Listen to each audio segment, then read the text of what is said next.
In this lesson, we're going to learn how to graph quadratic inequalities. So just to show you what that looks like, a quadratic is something that looks like this, or maybe like that, or like that, or like that, okay? And I have made videos in the past of how to draw it by finding the vertex, and then we use the table of values. But now we're just going to do it, but with inequalities. So remember, with inequalities, that's when you've got the symbols like this maybe, or let's put them like there. You've got symbols like that, and you've got symbols like that. So there are a couple things I need to remind you about. Remember that when there is a symbol like this, where there is a line at the bottom like that, or this one where there's a line at the bottom, then you are going to use a solid quadratic like that, okay? Just like when we used to do straight lines. When there is a symbol like this or like this, where there is no line at the bottom, then you're not going to make it a solid, you're going to make it like a dotted or a dashed. So it's going to be something more like that, okay? That's the first thing I needed to remind you. The next thing I need to remind you about is the whole crocodile mouth. You remember we used to speak about the crocodile mouth, or maybe this is your first time watching a video of mine, so right now you think I'm like crazy. So, some students really struggle to understand what these things mean. Like, what does this even mean? Does it mean that y is bigger than 4? Does it mean that y is smaller than 4? What does it mean? Well, this is where I talk about the crocodile. So what I do is I look at the sign over here, and it looks like a crocodile, right? Can you see the mouth? Like there's the little teeth. Like it's about to eat something, right? Just think of like a big shark or a crocodile, whatever you want. That's the mouth. Now, the crocodile is extremely hungry, okay? And this crocodile hasn't had food for so long. So if you were a hungry crocodile, would you and you can only choose one meal. You can either choose to eat a big meal or you can choose to eat a small meal. And you know that you're not going to find food for another like 20 days. What would you choose? You would obviously choose to eat the large meal. So that's what this crocodile is doing. It's a hungry crocodile.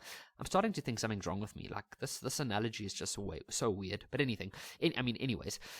So this crocodile is really hungry. So it's going to try eat something that's really big. So it means that this part's big because that's what the crocodile's eating. So then it means that this part's small. So what we can then say is that y is bigger than 4. That's what this means. Okay? Let's try another one. So what's the crocodile trying to eat right now? Well, if you look at the crocodile's mouth, look at what it's trying to open its mouth towards. It's trying to eat the 3. Now remember, that means that the 3 is then the big one, because the crocodile's really hungry, and it's not going to waste its time eating little food. It wants to eat the big food. So that's the big part, and this is the small part. So that then means that y is smaller than 3. That's what this means, okay? It's very important that you understand that. So here are some awesome little rules that I'm going to quickly show you. If you get a situation that does this, it could also be like this. Remember, if it's like that or like that, that just tells you whether you should use a solid or a dashed line, okay? Now, what does this mean? Well, if you look at the crocodile's busy eating what's the crocodile eating? The 3. So this means that both of these means that y is smaller. Y is the smaller one. When it says y is smaller, then I want you to shade below, okay? If it says something like this, well, let's make that the same. Now look at the crocodile. What is the crocodile eating? Is it eating the y, or is it going to try eat the 4? Well, it's trying to eat the y, so this means that the y is bigger. The y is the bigger one. Whenever you see that, I want you to shade above. That's all that you need to know. If you know how to draw a quadratic already, like I showed you in the previous videos, then this lesson's going to be super easy now, because I've taught you to identify whether you should use shaded or whether you should use solid. And then I've also just showed you that when it says y smaller, shade below. When it says y bigger, shade above. Of course, we're going to do some examples. Let's get started. Okay, so to be able to draw this thing, I want you to just, for now, forget about this. Okay, just pretend it was an equal sign. Okay? And then just do what you would normally do. So I'm assuming you've already watched the videos where I show how to draw quadratics in standard form, because this is called standard form, okay? Or sometimes I even call it normal form. So what you would have seen in those lessons is that step one, we always go find the vertex first. And the way that we find the vertex is, and by the way, what is the vertex? The vertex is the place where the graph turns, either like that or like that. It's the place where it turns. So to find the vertex, we use this formula. I wonder if you can remember, minus b over 2a. Now remember, this number in the front, that is what we call a. This number over here, that is what we call b. And then this number here is what we call c. Okay, so that's c. So to find minus b over 2a, it's pretty straightforward. You're just going to say minus 8 over 2a. So a is 2. And so that's going to give us negative 8 over 4, which is negative 2. So now we have x. We have the x value of the vertex. So now what you do is you take that x value and we go plug that into this equation. By the way, we're still not worrying about that sign. We're just ignoring that for now. So we're procrastinating that part. So we're going to take this x value and we're going to go plug it into this equation so that we can find the y value of a vertex. Because remember, a vertex has an x and a y. So that's going to go like this. And then we're going to say plus 8 times negative 2 plus 12. Okay, and then if you had to go plug that all in, you end up with a value of 4. So our x value is negative 2 and our y value is 4. So x is negative 2 and y is 4. And so that's going to go over there. Now, if you've watched my previous lessons in this chapter where we spoke about how to draw quadratics, then what we do now, can you remember? Well done if you remember that now we simply need to use a table of values. So that was step 1. We went and found the vertex. Step 2, this is where we now use the table of values. So let's go make a table.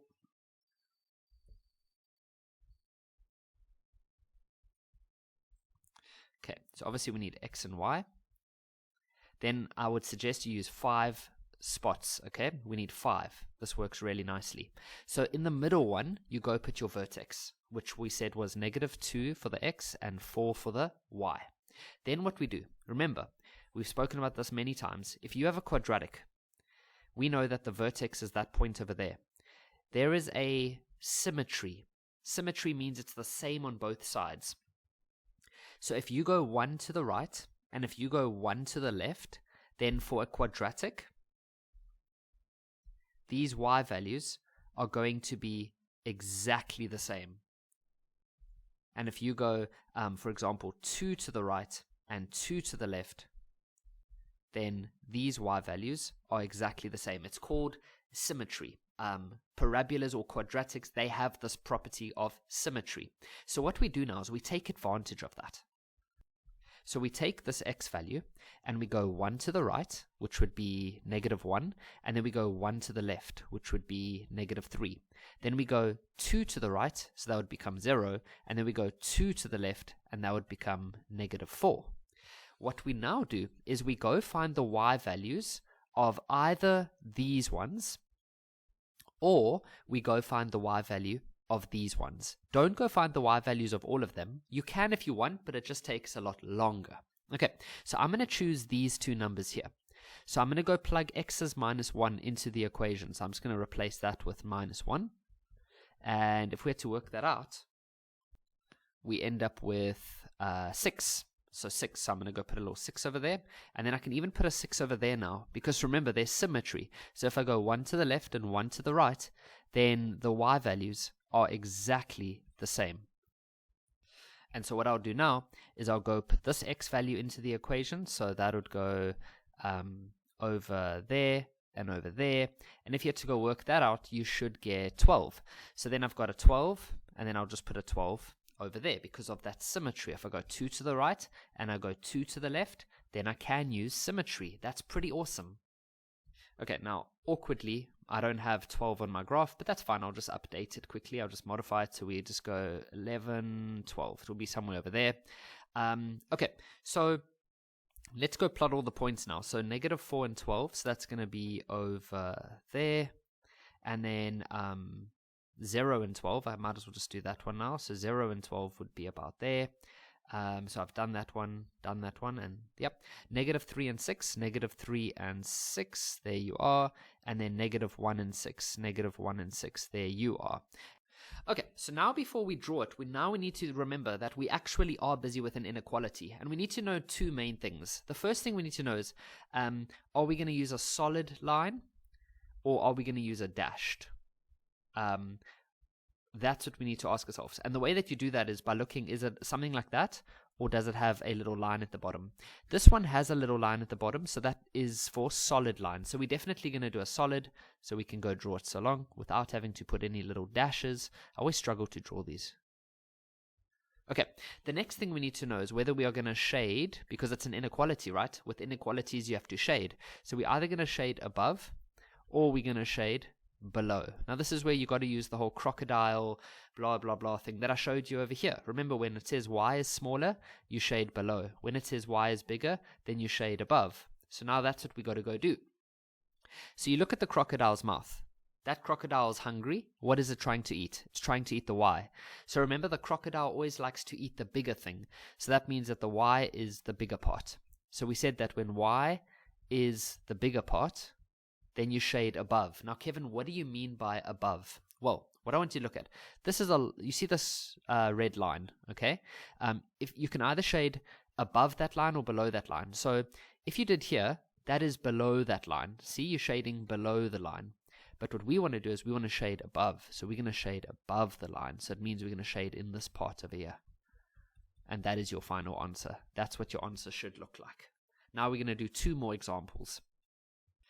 So here's our next example. So remember, just ignore the fact that there is an inequality symbol right now and just try to map out what this quadratic would look like the way you normally would. So go get your vertex and your dots, your table. Do that first. Okay, so step one. We always go get our vertex. The vertex is the place where the graph turns. It's that point over there, for example. So when it's written out like this in standard form, where it's written as ax squared plus bx plus c, then we always use the formula to find the x value of the vertex. You use minus b over 2a. And so that's going to be minus 8 because b is 8. And then a is negative 2, so it's going to be 2 times negative 2. And so if we had to go work this out, it's going to be negative 8 over negative 4, and so x is going to be 2. Okay, so we have the x value of our vertex, but now we need the y value. But remember, whenever you have an x value, it is super easy to find a y value. Because then you take that x value, and you literally just go plug it into the equation. So when you plug it in, you're going to go, I'm just going to say equals, you're going to go minus 2, then the bracket for x, which is, I don't know why that bracket's so big, like that, plus 8 times 2, take away 9. And so if we had to go work that all out, we end up with negative 1.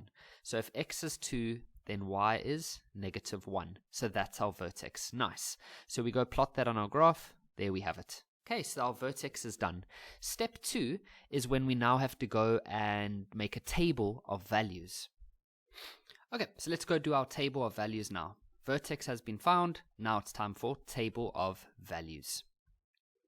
Okay, so the table of values is a very easy process. Table of values. So what you do is you create a table, obviously, x and y, and then you're just going to make 5 available positions. There we go.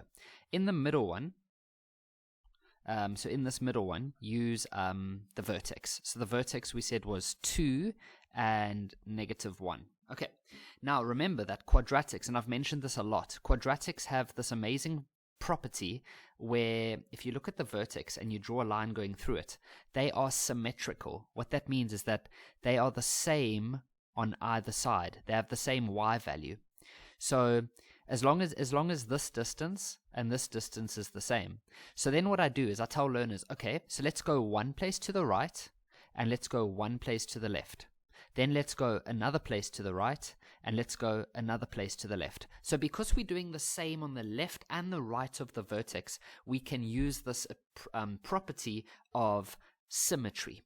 It makes our time a lot we spend less time having to do any calculations, because whatever this y value so whatever this y value is, it'll be the same as this y value because of symmetry, okay, like I just showed you over here. And then whatever this y value is, it'll be the same as this y value over here because of symmetry. Because as long as the distances are the same, so we're going 1 to the right, 1 to the left, 1 to the right, 1 to the left. As long as we're doing that, that's perfectly fine.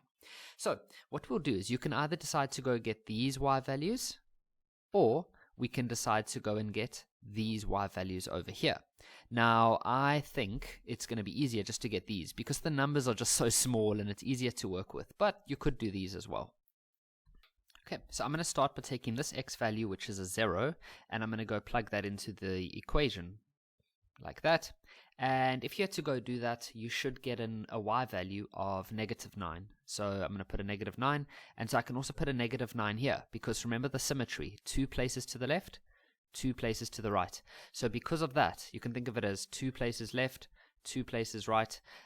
The y values are exactly the same. So you don't have to go calculate that one. That's what I'm trying to say. Like, it's really cool. Now the next one is the x value is a 1. So we're going to go put a 1 in the place of x. So 1 and 1. Let's go calculate that. And so that's -3. So we just put -3, -3. Okay, so that's amazing. See, because we went 1 to the left, 1 to the right. And if you don't trust me, I mean, you can go calculate these yourself. You will get the same answer. It just saves us time by using the symmetry property. So now we can just go plot this. So 0 and -9 is there. 1 and -3. Where are you? 1 and -3. There you are. 3 and -3. There you are. And 4 and -9. There you are. Okay, now we're in the position where we can draw, but we need to know 2 things. Number 1, we need to know, are we going to use a solid line or are we going to use a dashed? Because remember, up till now, we've ignored the fact that it's actually an inequality. So remember, if there is a little line at the bottom, then it is a solid. So we can definitely go do a solid line. Whoops. Like that. Like that. The next thing we need to know is, are we going to shade above? Or are we going to shade below? Now this is the whole crocodile story we spoke about in the beginning. If it says that y is smaller, then we shade below. If it says y is bigger, then we shade above. Okay, so what you do is you go look at the crocodile. Now, remember, the crocodile, look at the mouth. What is it trying to eat? It's trying to eat the y. Now, remember that the crocodile always tries to eat the bigger thing. So that means that the y is big, and this side is the small side. So we're saying that the y is bigger. So when y is bigger, then you always shade above. So what do I mean? I mean, look at this line. Now you're going to shade above that line. So you're going to shade all of this. See? Because you're shading above. Whoops, not that part. Oh, seriously? You're shading above. Okay? And technically you'd have to go shade like all of that. So this yellow part, that is the answer. We're shading above the line. All right. And so there we go. And of course you'd do it nice and neatly when you're like in your class in a test. But we're just shading above. There we go. Next example. So this will be our last example for this lesson. So step 1, we're just going to ignore the fact that there's an inequality. We don't care about that right now. So step 1, we're going to go look for a vertex, or the vertex. So remember, to find the vertex when it's written in standard form like this, you're literally just going to say x equals to -b over 2a. And so that's going to be negative, and then b is -6, so we're going to say like that, and then a is 1, so we're going to do that, and that's going to give us 6 over 2, which is 3. Okay, so we have the x value of the vertex. Now to find the y value of the vertex, you need to take that x value and go plug it into these equations. So over there and over there. Okay, so let's do that. So I'm just going to say equals, and then 3, and then a 3, like that. And then if we had to go solve that on your calculator, you're going to end up with 4. Okay, so the vertex will be when x is 3, and y is 4. X is 3, y is 4. That's over there. Okay, so we have our vertex. Well done. So now that's step 1 complete. Vertex done. Now remember, we just go get a table of values. So let's make our table. So we have x, y, and then we have 1, 2, 3, like that. Okay, then so always make 5, and then the middle one is your vertex. So what did we say? That x is 3, y is 4. Then we make use of the symmetric property again. So go 1 to the right and go 1 to the left. Then go another 1 to the right and then go another 1 to the left. There we go. Then you can either go and find these y values over there, or you can go and find these y values over here. But don't go do both. You can if you wanted to. Don't go do all 4. It just takes a bit of time, but because you only have to do 2 of them. You only have to do these 2, for example, because then we can just use symmetry. So I'm going to go find this y value here. So I'm going to plug a 2 into all of these places. So I'm going to plug a 2 over there, and let's see what that gives us. That gives us a 5. So then that means this one's also 5, because remember, if I go 1 to the right and 1 to the left, because of a symmetric property, those 2 y values will be the same. But if you don't believe me, you can go plug in the 4, and you'll see that it does give us the same. Now I'm going to find this one over here. So I'm going to replace all the x values with a 1. So 1 and 1. And that's going to give us 8. Okay, so that's going to give us 8. And then that means this side here would also have to be 8, because we're going 2 to the left from the vertex and we're going 2 to the right from the vertex. So because those distances left and right are the same, we can make use of the symmetric property. Okay, now I'm just going to go plot the points. So 1 and 8 is there, and then 2 and 5 is there, and then 4 and 5 is over there, and then 5 and 8 is there.